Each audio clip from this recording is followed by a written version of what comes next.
자, 여기 우리가 이제 홍수장을 들어가려고 했더니 여기에 본장은 창세기 6장 7장에 의거함이라고 적혀 있어서 그래서 우리는 네. 거길 갔다 온 거예요. 네. 자, 이제 우리 본론을 들어가도록 하겠습니다. 자, 네. 이제 요 초반부는 홍수 사건 전에 그 사람들의 상태가 어떠했는가, 이제 이런 부분에 대한 이야기가 이제 나와 있어요. 자, 네. 살펴보도록 하겠습니다. 네. 노아의 시대에 아담의 범죄와 가인의 살인죄의 결과로 지상에 이중의 저주가 드리워져 있었다. 그러니까 하나님께서 저주를 내리시고자 내리시는 게 아니라는 거예요. 저주는 왜 저주가 생겨요?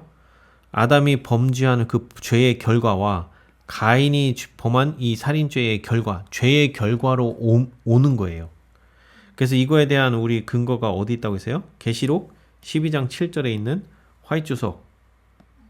우리 다시 한 번 더 확인해 보도록 하겠습니다. 여기 보면 계시록 12장 7절.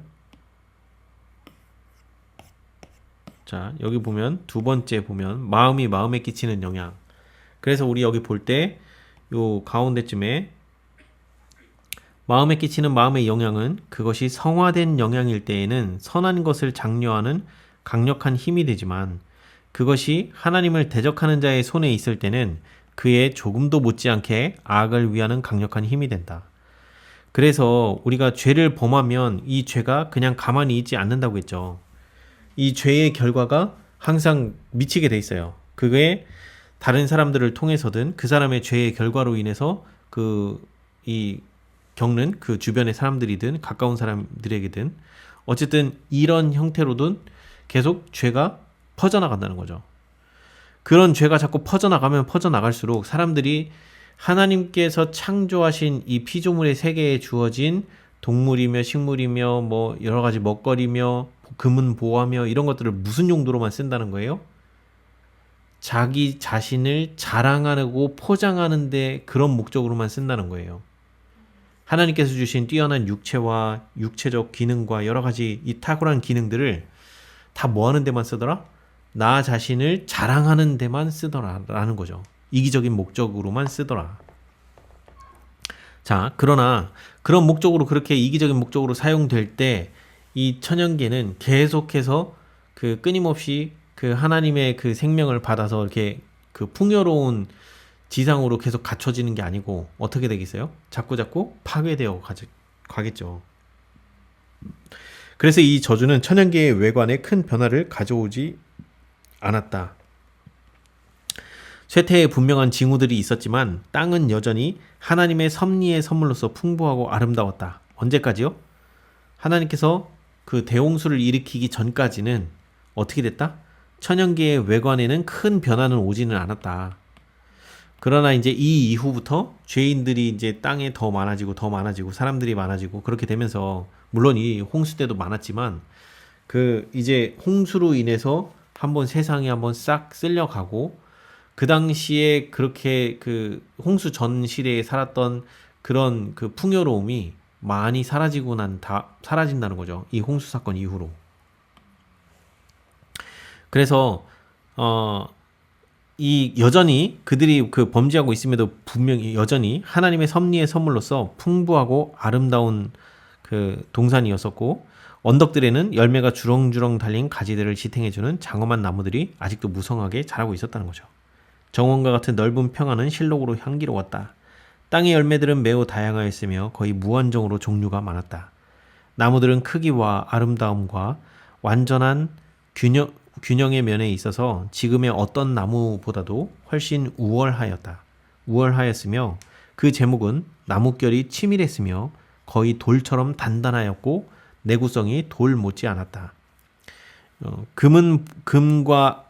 은과 보석들이 풍부하게 있었다. 인류는 아직도 그 초기의 활력의 대부분을 가지고 있다. 아담이 생명을 연장시키는 나무에 접근할 수 있었던 때로부터, 즉 에덴에 있었을 때부터 그때부터 수세대가 지났을 뿐이어서, 즉 에덴에서 쫓겨나고 난 이후 불과 몇 세대 안 지났죠. 그러니까 홍수를 맞이하기까지는 아담이 에덴에서 쫓겨난 이후부터 1656년 만에 이 지구에 대홍수 사건이 벌어집니다. 아담이 930 몇 세까지 살죠? 아무튼 930 몇 세까지 산단 말이에요. 그래서 930 몇 세 그때까지 살고 불과 700 몇 년 만에 전 세계가 홍수로 휩쓸리지 않으면 안 될 정도로 악이 순식간에 극도로 퍼졌다는 걸 알 수 있어요. 자, 그래서 그 수세대가 지났을 뿐이어서 사람의 수명은 아직도 100년을 단위로 헤아렸다. 그래서 홍수 이전 시대 사람들은 수명이 다 보통 평균적으로 거의 한 900세 살 정도로 장수하는 사람들이었죠. 자, 여기 보면 그들은 그 홍수 이전에 살았던 사람들의 특징이 여기 좀 나와요. 비상한 계획력과 실행력을 가졌던 그 장수하는 사람들이 하나님께 봉사하는 데 헌신했더라면 그들은 세상의 창조주의 성호를 찬양의 대상으로 만들었을 것이며 라고 돼 있죠. 그들은 비상한 계획이 있고 실행력을 가졌대요. 그러니까 오늘날 우리보다도 훨씬 뛰어났다는 거죠. 그래서 창조주께서 그들에게 생명을 주신 목적을 달성하였을 것이다. 그들의 이 뛰어난 기능들을 잘 활용해서 만약에 하나님을 섬기고 하나님을 나타내는 일에 정말 자기 자신들의 그 재능들을 사용했었더라고 하면 벌써 하나님의 뜻이 땅에서 다 이루어지고도 남았을 거라는 거예요.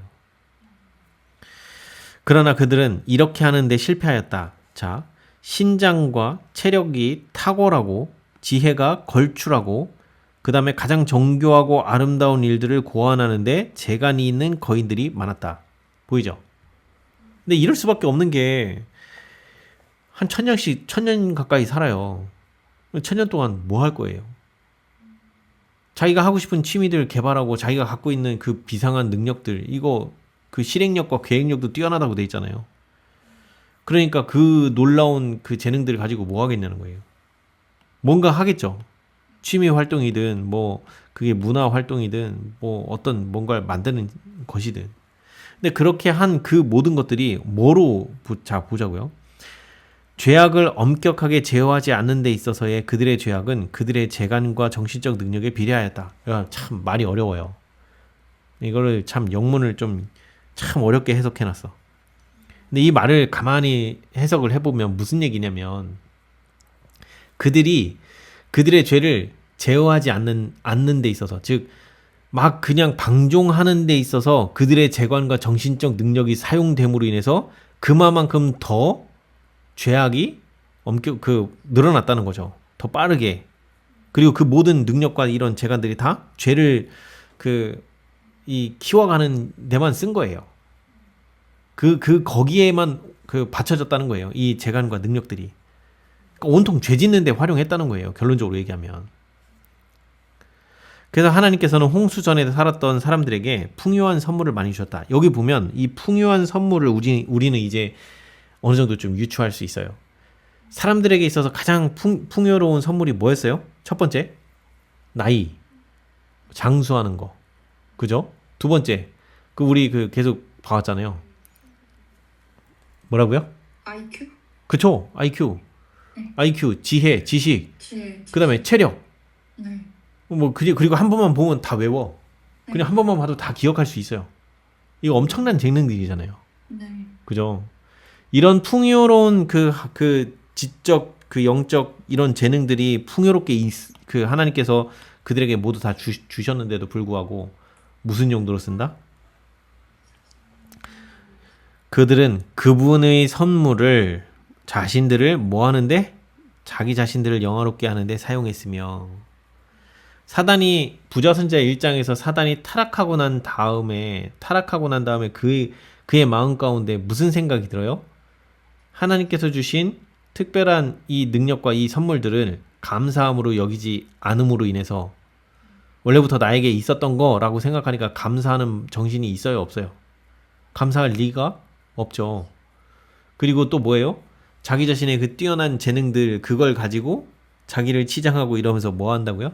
자랑한다고요. 그 자랑하는 정신이 사단에게 속아서 죄에 빠진 모든 자들에게서 나오는 공통적인 특색이에요. 이거 뭐라고요? 자기 자신들을 영화스럽게 한다.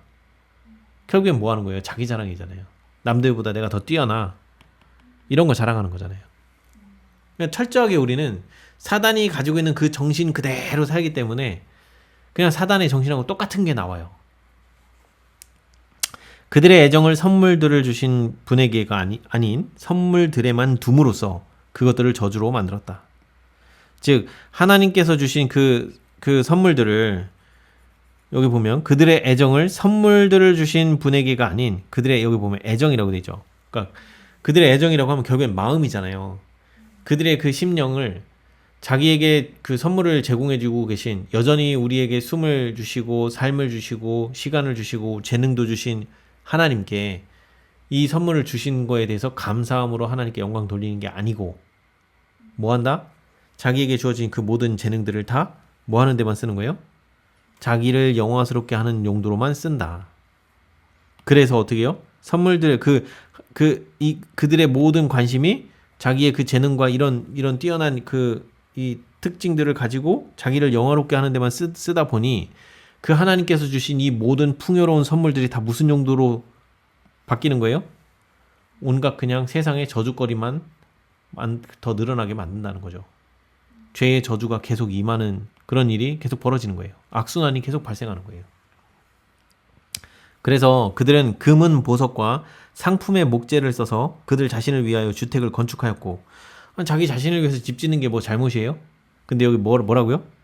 금, 은, 보석, 그 다음에 아주 상품, 가장 좋은 목재를 써서 자기 자신들을 위하여 건축하고 그들은 가옥을 가장 정교한 솜씨로 아름답게 꾸미는 데 있어서 뭐 한다? 여기 중요한 말이 나와요. 뭐 하는 정신? 다른 사람들을 앞지르고자 노력하였다. 보이죠? 이게 문제인 거예요. 집 짓는 게 문제가 아니에요.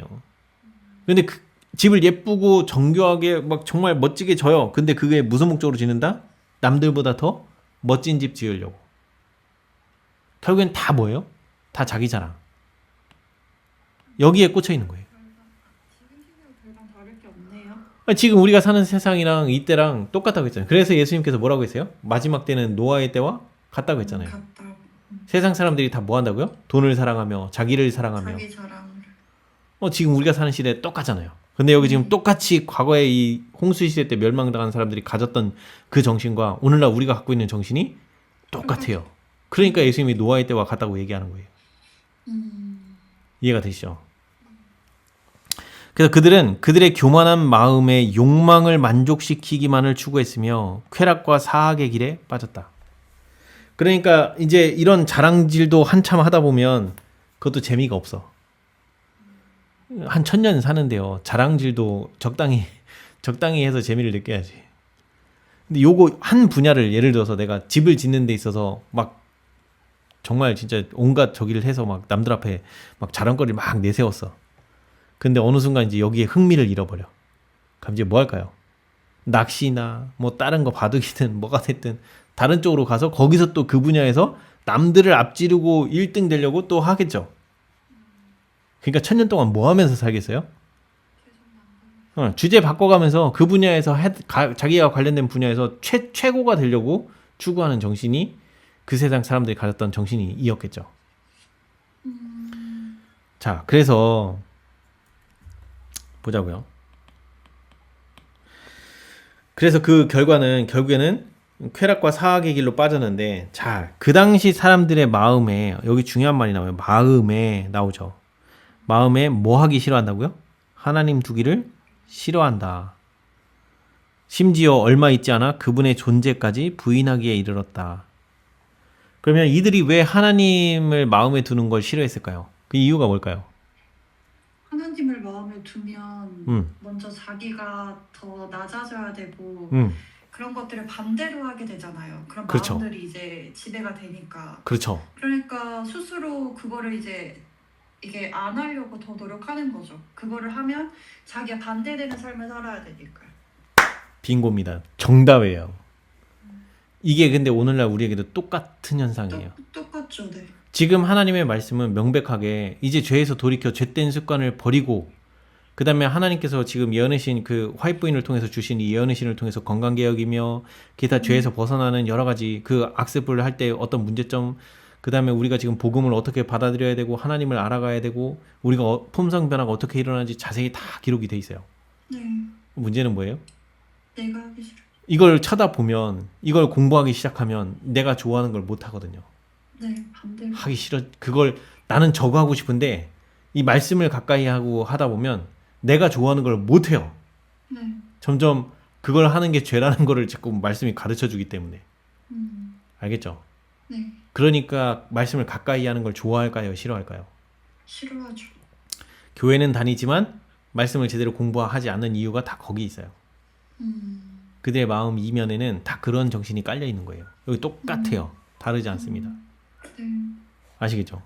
네. 자, 그래서 그들은 하나님 대신에 천연계를 숭상하였다. 그들은 천재적인 인간을 찬미하고 자신의 손으로 만든 작품을 숭배하였고 자녀들에게 아로 새긴 우상에게 절하라고 가르쳤다. 이게 하나님을 버렸을 때 일어나는 공통적인 현상이에요. 전 세계를 막론하고 하나님을 마음에 두기 싫어하고 하나님을 부인하고 그렇게 거절하면 이 사람들은 이 우리 사람 마음 가운데 하나님께서 주신 것 중에 하나가 뭐냐면 이 종교적인 마음이에요. 하나님께 예배드리고자 하는 그 예배 정신. 이게 우리 마음 가운데 있단 말이에요. 근데 그걸 어디를 그 대상을 바꾸는 거예요. 그러니까 하나님 대신에 다른 대상으로. 그래서 결국에는 하나님을 부인하고 나니 결국에는 사람을 찬미하는 일이 벌어지고 천연계를 숭상, 즉 하나님이 만드신 이 피조물을 숭배하는 일이 그래서 벌어지는 거예요. 그리고 그 피조물들에게 뭐 하라고요? 자녀들이 그 피조물에게 절하라고. 오늘날 우리 많이 하죠. 절에 가면 돌에게 절하고 어디 미신 막 이런 거 하면 나무한테 절하고 뭐 오래오래 뭐 이렇게 저기 지낸 무슨 뭐 장수하는 거북이가 있어 그럼 거북이한테 절하고 요즘도 그러잖아요. 뭐 낙지가 뭐 예언을 한다고 막 그런 걸 하질 않나. 이게 사람들이 갖고 있는 그 이 잘못된 그 관념 때문에 그렇게 죄악에 빠져 있음에도 불구하고 그게 죄인지도 모른 채 살고 있는 거예요. 우리가. 자, 푸른 들과 보기 좋은 나무 그늘 아래 그들은 우상의 제단들을 쌓았다. 1년 내내 잎이 무성했던 넓은 숲들은 거짓 신들을 예배하는데 바쳐졌다. 또 이 숲들에 아름다운 정원들이 접해 있었는데 그 나선형의 긴 통로들 위에는 온갖 종류의 과수들이 가지를 뻗고 있었고 조상들로 장식되었으며 오관을 즐겁게 해주거나 사람들의 육감적 욕망을 불러일으킬 수 있는 모든 것이 설치되어 있어서 그들을 우상 숭배에 참여하도록 유혹하였다. 그래서 사람들은 하나님을 그들의 지식 밖에 두고 그들이 상상해서 만든 피조물들을 숭배하였다. 그 결과로 그들은 점점 더 뭐하게 된다? 타락하게 되었다. 자, 이제 여기 그 시편 기자는 우상 숭배가 그 숭배자에게 끼치는 결과를 이렇게 묘사한다. 우상을 만드는 자와 그것을 의지하는 자가 다 그와 같으리로다. 그와 같다는 말이 결국에는 무슨 얘기예요? 다 나중에 불타 없어질 존재라는 거예요. 영원히 소멸당할 거라는 거예요. 라고 말한다. 바라봄으로 변화하는 것이 인간의 마음의 법칙이다. 여기 중요한 문장이 나와요. 이게 바로 우리가 구원받을 수 있는 힌트예요. 결정적인 힌트예요. 그때 그 영상 보여드렸던 거 기억나시죠? 주타바늘 찔리면 얼굴 찡그리고 축구 선수가 골 넣으면 다 같이 그냥 기뻐하고 일어나고 뭐라고요? 거울 뉴런. 우리 인간의 뇌 속에는 하나님께서 감추어 두신 그 비밀이 하나가 있는데 그게 뭐예요? 거울 뉴런. 그래서 인간은 스스로 무언가를 그 만들어내거나 이런 걸 할 수가 없어요. 그러나 모방을 하고 그걸 창의적으로 바꿔나갈 수는 있어요. 근데 모방을 하기 위해서 뭐 해요? 관찰하고 봐야죠. 이게 바로 뭐 하는 거예요? 그 거울 뉴런이라는 것이 있기 때문에 이게 가능한 거예요. 근데 오늘날 우리가 이 시대에 과학이 무진장 발전해서 컴퓨터가 지금 AI라는 게 나왔죠. AI가 절대 따라하지 못하는 것 중에 하나가 뭐냐면 여기까지는 할 수 있어요. 바라보는 대로 흉내내는 건 할 수 있어. 바라보는 대로 흉내내는 건 하지만 이 창의적인 부분에 있어서는 스스로 창의적인 부분까지 가는 데 있어서는 한계가 있어요. 이게 컴퓨터가 하지 못하는 영역이에요.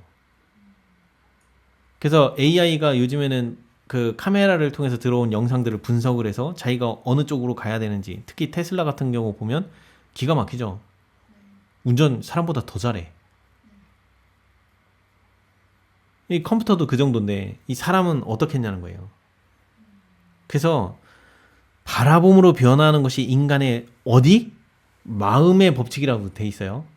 그래서 내가 바라보는 대상이 무엇을 바라보느냐, 내가 무엇을 바라보느냐에 따라서 그 바라보는 대상의 영향을 받아서 내 마음이 변화되는 거예요. 자, 그러면 우리가 잘 생각해 보세요. 지금 훈옥자매나 효은자매 둘 다 지금 거의 한 1년 가까이 지금 매주 일주일씩 한 번씩, 일주일에 한 번씩 우리 뭐 했어요? 성경과 예언의 신 말씀을 계속 보고, 그리고 시간 날 때마다 또 개인적으로도 말씀 보고 읽고 하셨겠죠. 자꾸 시간을 지금 뭐 하는 데 쓴 거예요? 말씀 보는 데 썼죠. 여러분들 지금까지 그 처음에 시작할 때와 지금의 내 모습을 한번 비교해 보시면 달라져 있는 걸 아시게 될 거예요. 뭘 했어요? 내가 달라지려고 막 엄청 막 뭔가 막 변화를 시키려고 막 노력하고 막 한 게 있어요? 하나 있어요, 하나. 기도하는 거. 말씀 가까이 하면서 자주 보는 거랑 기도하는 거, 요 두 개 빼고는 한 게 없어요. 맞죠? 네. 근데 어떻게 이런 변화가 일어났냐는 거예요. 그 비법이 여기 있는 거예요. 바라봄. 뭘 바라봐서? 하나님의 사상을 바라. 그쵸. 하나님의 말씀을 바라보고 하나님께서 엘렌 G 화이트 여사를 통해서 주셔서 우리로 더 쉽게 깨달을 수 있게 주신 이 예언의 신을 보면서 성경과 예언의 신 속에 나와 있는 내용들을 우리가 더 생각해보고 내 삶 속에서는 하나님을 어떻게 의지하고 어떻게 하나님께 그 우리가 더 나아갈 수 있는지 이런 거를 자꾸 그런 쪽으로 더 하면서 자꾸 나도 모르게 말씀이 내 안에서 역사하고 계신 거를 나도 모르게 이렇게 변화되는 지점까지 오게 된 거죠. 그래서 성경에 나와 있는 모든 인물들은 다 똑같아요. 요걸로 바뀌고 변화받은 거예요. 그들이 말씀을 가까이 하고 늘 주야로 묵상하는 도다. 이게 뭐예요? 계속 밤낮 생각한다는 거예요. 하나님 말씀을 읽고 깨닫지 못한 걸 가지고 또는 깨달은 내용을 가지고 또 다른 말씀과 연결져서 생각하고 하나님의 마음은 어땠을까? 우리 그렇게 됐을 때 저렇게 나도 저런 죄인의 입장에 있는데 그런 죄인을 대하시는 하나님의 모습은 어떻고 그런 죄인은 또 하나님께 나아가는 모습은 어떻고 아 그렇구나. 하나님께서는 어떤 죄를 지어서도 자기 죄를 아파하며 그 죄 지은 게 내가 정말 원해서 지은 게 아니고 그 유혹에 이끌려서 그렇게 쓸려서 내가 죄를 범했음에도 불구하고 그 죄 문제를 가지고 하나님 앞에 나와서 이실직고하고 자복하고 다시 그 죄를 범하기를 원치 않는다고 진심으로 하나님 앞에 나와서 그렇게 토로하는 그런 자들을 하나님께서는 기쁨으로 바라보시고 그의 마음을 바꿔주시고 변화시켜주시고 이러는 모습을 자꾸 성경과 예언의 신을 통해서 보잖아요. 그러니까 나도 모르게 자꾸 내 마음이 전에는 알지 못했던 새 마음이 내 안에서 자꾸 내 마음을 점령해 가는 거예요. 이게 하나님께서 사탄을 이기는 방법이에요. 한 사람 한 사람의 뭐를 함으로 한 사람 한 사람이 말씀을 가까이 하고 말씀을 대하는 그 진솔한 마음의 동기의 변화가 있게끔 만들어 주시면서 자꾸 말씀을 가까이 하니까 그 말씀이 그 생각에 자꾸 녹아 들어가서 그 마음을 자꾸 하나님의 그 사상이 녹아들게끔. 그러면 자연적으로 무슨 일이 벌어져요? 내 안에 있는 이기적인 마음과 하나님에 의해서 변화되는 이 새 마음이 들어와서 내 마음 가운데서 전쟁이 벌어져요. 이게 대쟁투예요. 내 마음속에서는 내 욕구대로 하고 싶은 충동이 나를 자꾸 그거 하고 싶게끔 만드는 이 생각이 자꾸 나를 점령하려고 하고 하나님께서는 그거는 죄라고 자꾸 내 마음속에서 그렇게 하는 것보다 하나님은 이렇게 하셨어. 다른 죄인들은 이렇게 하나님께 나왔어. 그거를 비교 대조하면서 내 머릿속에서는 전쟁이 벌어져요. 어떤 선택을 할 건지. 이것이 하나님께서 바라시는 거라는 걸 아는데도 불구하고 그 유혹에 끌려서 넘어질 때도 많이 있어요. 그럼에도 불구하고 우리 뭐 할 수 있다고요? 하나님께 나아갈 수 있다고. 그래서 나의 죄를 자복하고 또 하나님께서 내 마음에 역사하셔서 하나님의 그 사랑의 마음이 내 온 마음을 다 지배하기를 간절히 바라는 마음이 점점 더 커진다고요. 그러면서 변화되는 거예요. 그러면서 내 안에 이 대쟁투가 벌어지면서 그 투쟁을 통해서 나의 그 하나님을 의지하지 않으면 이 투쟁에서는 100%질 수밖에 없는 그 상황이라는 거를 자꾸 경험을 통해서 넘어지고 이러면서 부딪히면서 깨닫고 알아가는 거예요. 그러니까 말씀을 하루라도 멀리하면 내가 뭐 하고 있더라? 여전히 그냥 그 죄의 유혹에 쭉쭉 끌려가고 그냥 가서 그냥 실컷 즐기다 오고 있더라. 근데 말씀을 다시 보면 양심이 찔리고 마음이 아프더라. 괴로운 거예요. 그래서 한때 무슨 생각 들었다? 아유, 차라리 보지 말고 그냥 모른 채 살았으면 저거라도 자유롭게 먹을 텐데. 이런 생각도 들더라. 아니, 진짜요. 우리 속마음이 다 그래요. 근데 말씀이 내 안에서 역사하면서 전에는 경험해보지 못했던 이 마음이 다스려지는 경험을 하고 나니까 너무 신기한 거예요. 안 됐었는데. 그거 못했었는데. 그 불가능한 영역에서 하나님의 그 능력이 임함으로 인해서 내 마음이 다스려지고 평화로워지고 그럴 수 있다는 것이 너무 신기한 거예요. 그리고 심지어 예전 같으면 걱정, 근심, 염려로 막 벌써 막 김치국물 막 마시면서 막 뭐 앞으로 벌어질 일 다 땡겨와서 고민, 걱정 다 끌어안고 막 머리 쥐어 싸매고 막 신경질 내고 짜증내고 그러던 그런 모든 걱정들이 다 의미가 없는 거예요. 당장 몇 초 뒤도 무슨 일이 벌어질지를 모르는 상황에 오늘 하루도 정신없는데 내일 모레 무슨 의미가 있어요, 우리한테. 그래서 하나님께서 우리한테 뭐라고 그러다가요? 우리에게 주어진 날은 오직 한 날. 아침에 눈 뜨면 그날 하루의 염려만으로 족하다. 앞에 있는 미래에 벌어질 그 일에 대해서 염려하지 말라. 왜? 내 목숨이 거기까지 안 갈 수도 있어요. 네, 의미가 없는 거예요, 그거. 그래서 한날의 이 괴로움과 염려는 그날 한날로 족하다고. 그래서 우리가 하나님을 의지하면 미래에 벌어질 염려, 걱정, 근심을 내려놓을 수 있다는 거예요. 그러니까 이런 걸로부터 자유로워지고 마음의 평안을 얻는 것이 이게 얼마나 참 귀하고 즐거운 일인지를 어떻게 깨달을 수 있냐?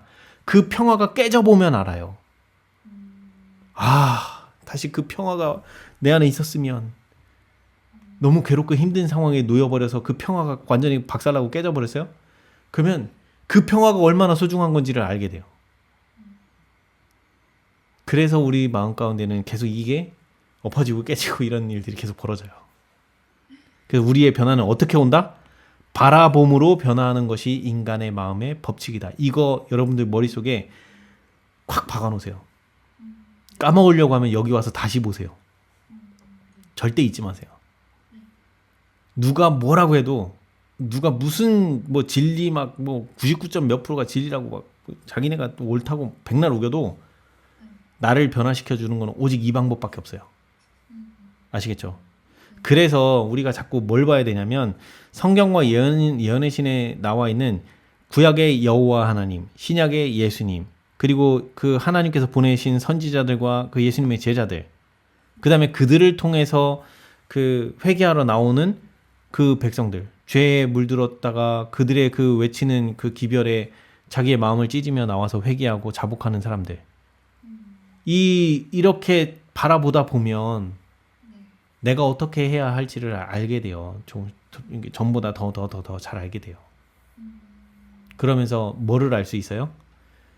죄인이 하나님 앞에 나올 때 어떤 마음인지도 알겠고, 하나님께서 죄인을 용서하시는 그 마음이 어떤 마음인지도 알게 되고 깨닫게 돼요. 그래서 변화되는 거예요. 그래서 예수님을 닮게 되는 거예요. 왜? 예수님은 그 죄인들을 대할 때 이렇게 대했는데 나는 그렇게 못하거든. 그러니까 내가 뭐를 알아요? 내가 죄인이구나. 이게 악이구나. 내 안에 이런 악이 있구나를 알게 되는 거예요. 아시겠죠?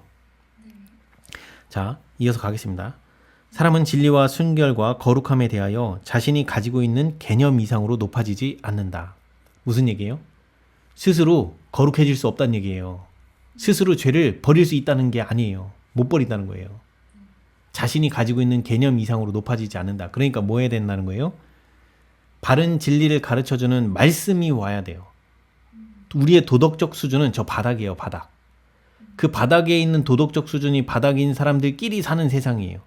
그럼 그들의 도덕력이 잘할까요? 잘하지 못할까요? 네, 잘하지 못해요. 절대 잘할 수가 없어요. 스스로는. 그러니까 뭐가 와야 돼요? 진리의 말씀이 더 높은 도덕적인 능력이 담겨져 있는 이 말씀이 와서 내가 이렇게 사는 것이 도덕적이지 못하다. 진리에 바르게 살지 못하고 있다. 죄와 함께 살고 있다라고 지적을 해줘야 깨닫고 알게 돼요. 아시겠죠? 그래서 말씀은 처음에 내가 말씀을 자꾸 읽잖아요. 그러면 죄인의 입장에서 읽기 때문에 말씀이 자꾸 내 양심을 찔러요. 이거 죄라고 자꾸 지적해요. 그러니까 말씀 보고 싶을까요? 안 보고 싶을까요? 네. 그래서 처음에 말씀 안 보던 분들이 말씀을 보면요. 그러니까 초반에 오는 위기 중에 하나가 바로 이거예요. 자꾸 양심이 찔리거든요. 여기서 포기하지 말고 계속 말씀을 더 볼 거냐, 아니면 여기서 이제 그만하고 좀 덮어버릴 거냐. 여기가 첫 번째 시험이에요. 근데 자기 자신의 죄로 인해서 그 죄의 용서함을 받고 싶은 마음이 간절한 사람들은 이 양심에 찔리는 소리를 듣더라도 계속 이걸 포기하지 않고 매달릴 거예요. 그런 사람들이 복음을 만나러 가는 거예요. 아시겠죠? 그래서 말씀이 나의 양심을 찌르더라도 포기하지 말고 계속 열심히 읽다 보면 이제 이 마음이 이해가 되고 알아질 거예요. 하나님께서 이렇게 죄를 지적하시는 이유와 그리고 그렇게 지적을 당할 때 당장 내가 할 수 있는 한계가 있다는 거. 그리고 이거는 내가 할 수 있는 영역이 아니라는 거예요. 죄를 버리는 건 나 스스로 절대 못해요. 그건 하나님의 새 마음이 들어와줘야 그 죄에서 돌이키는 게 가능해져요. 그렇기 때문에 이 말씀이 와서 나의 마음을 두드리고 찔러줘야 내가 지금 영적 수준이 이렇게 낮구나라는 걸 깨닫고 말씀을 통해서 점점 알아가려고 하는 마음이 또 한켠에서 자란단 말이에요. 자, 보자고요. 만일 마음이 보통 인간성의 수준 이상으로 높여지지 아니하고 그것이 믿음으로 말미암아 하나님의 무한하신 지혜와 사랑을 명상하도록 높여지지 않는다면 사람은 계속적으로 점점 더 타락하게 될 것이다. 나와 있죠. 그러니까 우리가 도덕적 수준이 낮은 상태에서 진리를 깨닫게 하는 그것이 죄라고 지적하고 있는 이 진리의 말씀이 오지 않으면 사람은 어떻게 한다? 잘하는 게 아니고 더 뒤로 퇴보하고 타락한다는 거예요. 이해가 되시죠? 그래서 여기 방법이 나와 있어요. 하나님의 무한하신 지혜와 사랑을 뭐 하도록? 명상하도록. 그래서 이거는 믿음으로 바라봐야 된다는 거죠. 그래서 여기 뭐라고 돼 있어요? 믿음으로 말미암아라고 적혀 있죠. 왜요? 하나님의 그 창세기부터 우리 요한계시록까지 쭉 내용을 보면 믿지 못할 일들이 많이 나오죠. 당장 홍수 사건만 해도 이거 믿을 수 있어요, 없어요? 믿으려고 치면 믿을 수 있고 못 믿으려고 치면 절대 못 믿어요. 아시겠죠? 그래서 여기 뭐라고 돼 있어요? 믿음으로 말미암아 하나님의 무한하신 지혜와 사랑을 명상하다 보면 자연스럽게 나의 도덕력이 자란다는 거예요. 나의 양심이 세밀하고 날카로워지고 죄에 대하여는 점점 세밀하고 날카로워지고 그 죄 이것이 죄야 라고 하면서 내 양심이 나를 두드리면서 하나님께로 돌아가야 된다는 이런 마음이 자꾸 내 안에서 자란다는 거죠. 거짓 신들을 숭배하는 자들은 그들의 신들에게 인간의 속성과 성정을 부여했으며 그렇게 함으로써 그들의 품성의 수준은 죄악된 인간성의 수준까지 절약되었다. 이게 뭐예요? 돌멩이 보고 살아있는 사람처럼 대하고 이러는 것들이 다 어리석은 짓이라는 거죠. 돌멩이한테 거기 사람이 있어요? 없죠. 근데 돌멩이가 부처래. 돌멩이가 뭐 다른 거래. 이런 식으로 해서 거기에 사람의 속성과 마음이 있는 것처럼 다 뭐 전설과 무슨 뭐 이런 거 다 허무맹랑한 소리로 그렇게 하는 그것이 과연 우리의 도덕력을 높여주냐는 거예요. 우리의 품성을 바꿔주냐는 거예요. 절대 그렇지 못하다는 거죠. 그래서 그런 결과로 그들은 더럽혀졌다. 그래서 여호와께서 사람의 죄악이 세상의 관영함과 그 마음의 생각의 모든 계획이 항상 뭐 할 뿐? 악할 뿐임을 보시고 온 땅이 하나님 앞에 폐괴하여 강포가 땅에 충만한지라. 그래서 하나님께서 여기에 우리 아까 봤던 계시록 12장 7절에 마음이 마음에 끼치는 그 영향, 그걸로 인해서 그 한 사람 가인에게서 시작된 그 죄가, 즉 원래 원칙은 사단에게서부터 먼저 시작이 됐고 사단에게 속은 아담과 하와가 죄를 범함으로 인해서 그의 후손이 태어난 후손들 중에 가인과 아벨 중에 결국엔 가인이 죄의 길을 택하면서 계속 죄의 길로 나아갈 때 이 한 사람으로 인해서 결국에는 이 홍수에 이르는 지점까지 이 죄가 끊임없이 뭐 했다는 거예요? 발전해 갔다는 거예요. 사람들을 죄의 구덩이로 몰아넣는 데는 단 한 사람만으로도 이런 홍수의 결과를 초래할 수 있다는 거예요. 아시겠죠? 그래서 하나님께서는 요 홍수 사건 이후부터는 이 홍수 사건 전까지는 그 죄를 그치게 하거나 돌이키게 하는 일에 있어서 하나님께서 약간 뒷짐지고 있는 것처럼 보여요. 어디에도 개입하는 그 기록이 없어요. 창세기 6장까지 오면서 그가 가인에게 경고는 한번 하시죠. 죄에서 돌이키라고. 근데 가인이 뭐하고 떠났다? 하나님을 멀리하고 떠나가죠. 그 다음부터 다시 하나님께서 가인을 찾아갔다는 기록이 있어요, 없어요? 네, 없어요. 근데 이제 하나님께서 어떻게 해요? 이 기별자들을 선택하셔서 그 기별자가 가서 복음을 전하게 하죠. 근데 이제 이 홍수 사건 이후부터는 막 즉결 심판들이 나오고 막 그래요. 이스라엘 백성들을 애굽에서 끌어내고 그 애굽에 있는 백성들을 이렇게 가면서 예를 들어서 그 애굽에 가기 전에 우리 아브라함 이야기가 이제 바로 이어서 나오거든요. 이 홍수 사건 지나고 나면 노아 얘기 잠깐 나왔다가 그 다음에 아브라함 이야기로 바로 바뀌어요. 아브라함에게 위협을 가하거나 해하게 하거나 이렇게 되면 어떻게 해요? 하나님께서 그 사람들이 그 벌을 당하게 하신단 말이에요. 네, 그런 일들이 벌어져요. 이게 홍수 사건 이후에 벌어지는 일들이에요. 그럼 홍수 사건 전에는 왜 그렇게 개입을 안 하세요? 이 죄가 한 사람에게서 시작된 이 죄가 하나님이 개입하시지 않으면 불과 몇 년 만에 불과 아담이 죽고 700년 만에 세상에 홍수로 사람들을 전부 다 전멸시키지 않으면 안 될 상황이 벌어진다는 것을 온 우주 거민과 천사들이 다 알아야 했기 때문에 그래요. 그거를 깨달아야 그 이후부터 하나님께서 적극적으로 개입하시는 그 일이 그냥 개입하시는 게 아니고 여자의 남은 자손, 즉 예수님의 계보로 예수님이 이 땅에 오셔야 될 계보가 남아 있어야 되거든요. 그리고 그 이후부터는 마지막 이 세상 끝에 14만 4천인들이 만들어져야 되거든요. 왜요? 하나님의 율법은 순종할 수 있음을 온전히 이 땅에서 그 죄인이었던 자들이 하나님의 은혜를 받고 구원받아서 그들이 이 땅에서 중보자 없이 하나님의 율법에 순종하는 것이 가능하다는 것을 드러내는 그 사람들이 나와야 되거든요. 그럼으로써 최후의 전쟁이 끝나는 거예요. 그렇기 때문에 그 중간에 하나님께서 개입하지 않으면 또다시 몇 년 만에 몰살당해야 돼요? 또다시 한 7, 800년 만에 또 몰살당해요. 그러니까 결국에는 홍수 사건 이후부터는 하나님께서 적극적으로 개입을 하세요. 악인이 죄를 범하는 것도 어느 정도는 제어를 하시고 또 어떨 때는 내버려 두시기도 하고 그리고 의인을 보호하시기도 하고 그리고 그 범죄하고 있는 이스라엘을 죄에서 돌이키기 위해서 다른 나라 군대를 끌어와서 전쟁을 하게끔 해서 이 왕이 정신을 차리게 하려고 그런 기회도 허락하시고 이제 여러 일들이 벌어져요. 왜요? 이 죄 짓는 채로 그대로 두면 또다시 홍수가 금세 오고 말고 결국에는 인류가 또다시 멸절당해야 돼요.